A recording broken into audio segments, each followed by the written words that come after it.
Okay, onto our third and final file. So if I call File and New, I'm going to save this as view.php. So where did I get that name from? If we go back to index.php, it was when I pressed, in the view comments, when I pressed this button, it went to that file. Must be called exactly the same, otherwise it's not going to work. Now this is going to be a mixture of PHP and HTML. So in this one we had all HTML, in this one we had all PHP, and this file is going to be a mixture of both. And this is going to be interesting when you inspect the page to see what's going on. You won't see any of the PHP, you'll only ever see the HTML, and it will actually work out the program and substitute the PHP code for HTML code. I know that sounds a little complicated, but something we'll look at later. Now, to begin with, pretty much all the way up to the body, I just need the same as the index. So I'm going to copy that, Control C, and go there and paste that down. And instead of Twitter, I'm going to type the word comments. This is going to be on a new page. So this is my HTML section. But I've got a new meta line that I want to do. Web pages, when you display them, just stay as they are. If you make a change, they won't change unless you press reload. And I'm going to show you now one simple instruction to the browser which will make it update itself, let's say every 10 seconds. So I need another meta, and this one is called http -equiv, EQUIV, and that is going to be equal to the word refresh. And all I need to do now is, for the content, tell it how long I want it to wait before it refreshes the page. Again, that's in quote marks, but I want it to refresh every 10 seconds. And that is a new instruction to the browser. So far we've got metas, use Unicode, display it nicely on a phone, refresh the page every 10 seconds. Right, now in the body, what I'm going to do actually is finish this off, but I'm going to put this quite a way down. Obviously we're going to have an end body, and we're going to have an end HTML. And the bit in between here, we're going to have a mixture of PHP and HTML. So a new way of looking at things. So let's start off. First of all, I need to connect to the database again, just the same as I did with this, populate. So I'm actually going to take that code. So I'm highlighting all of that, I'm copying that, and I'm pasting it as the first line of my body.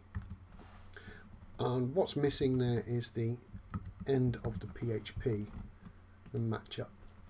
So I need exactly the same thing as when I was pasting information into it.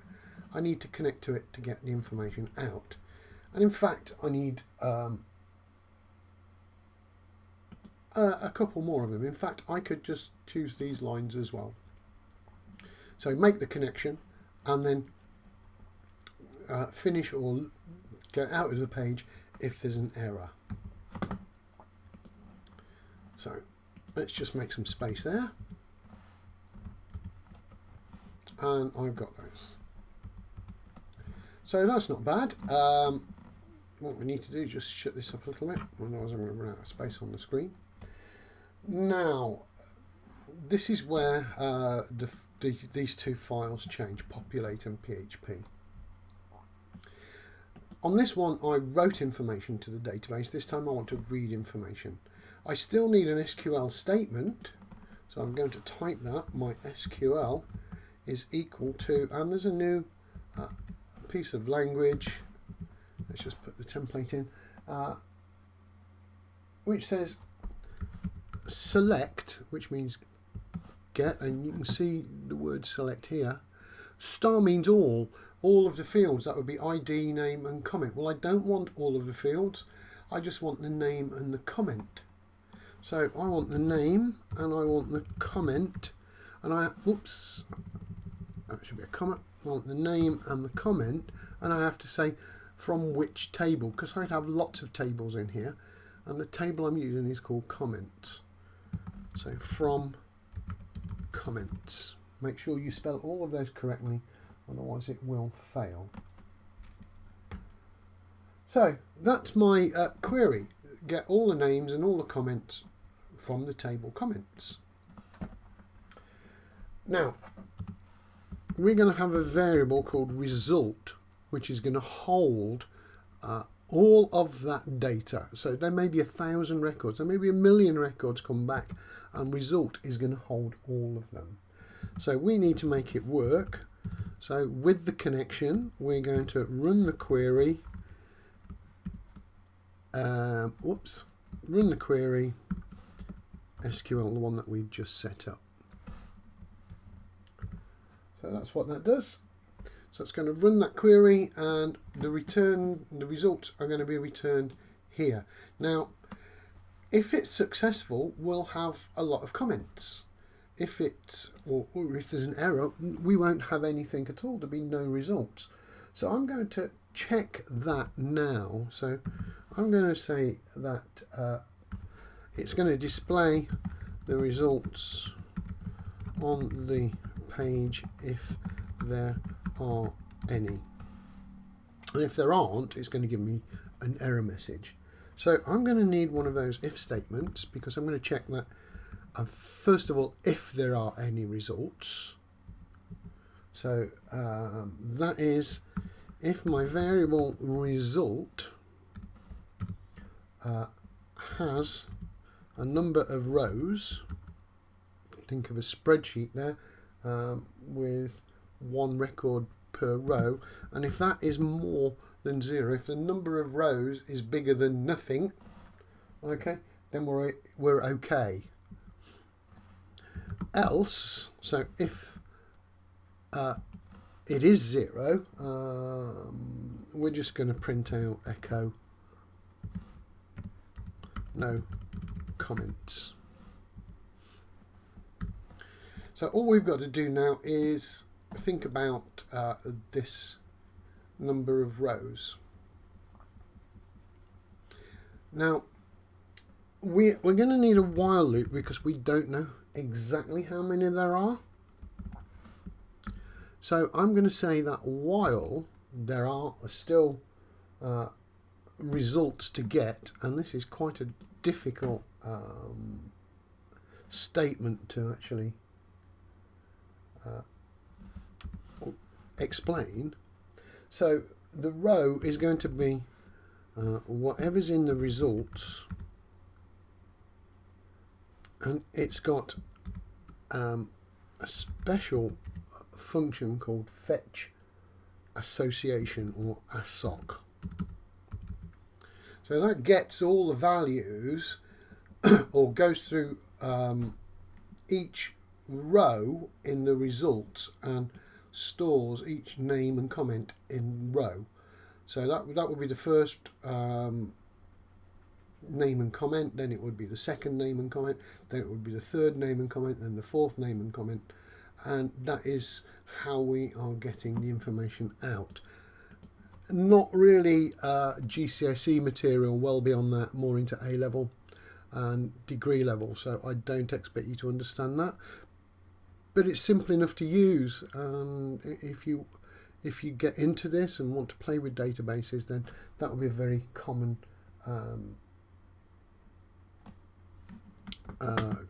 common way of getting it. And I've just missed off there an open and close one because it's actually a function.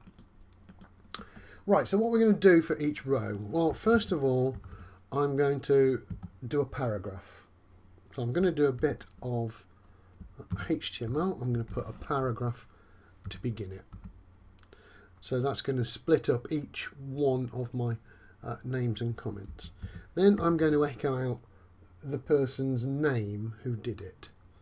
So I'm going to try off with, again, a heading 2. for the person's name.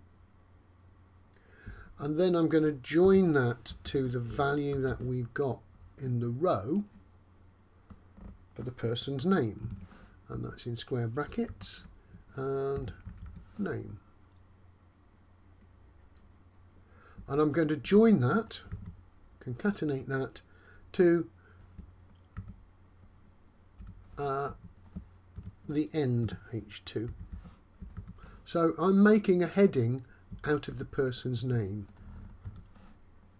And this is called string building. It's a very not complicated, but you need to learn how to build strings, particularly in Python. You can do it in PHP. It's probably better in PHP than it is in Python for understanding. So we will come to that later and make sure you do understand that.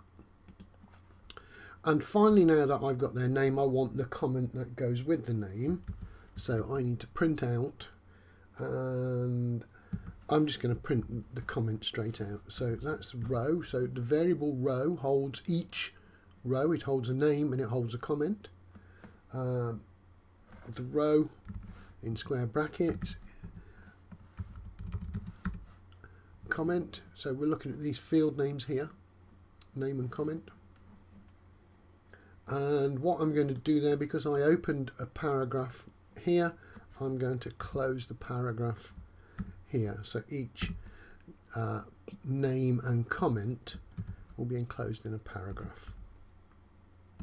So it's a little bit that you should have learned from HTML. And that pretty much is my entire program. The only thing that I've got to do again at the bottom, once I've finished all this, is close the connection. We'll learn about opening and closing these when we deal with Python and files. It's the same concept.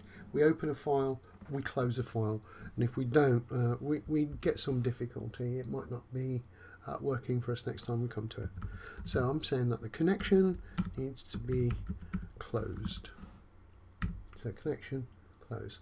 And that should be it. And it should update itself every 10 seconds. So I'm going to close it. Let's go back to our DB. New comment added successfully. Let's view the comments. John, hello world.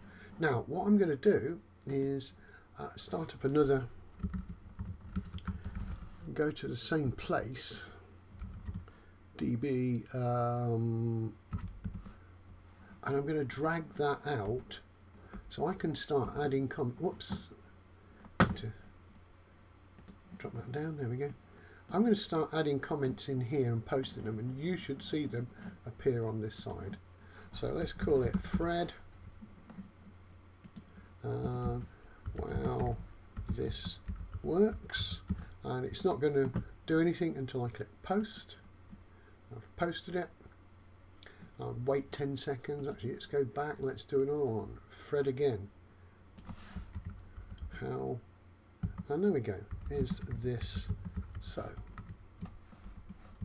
So it pasted Fred's comment on.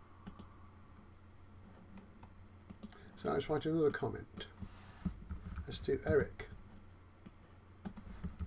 Well, this is a really long Twitter kind of statement.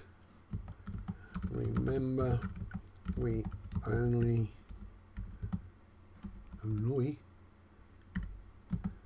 have 144 characters to play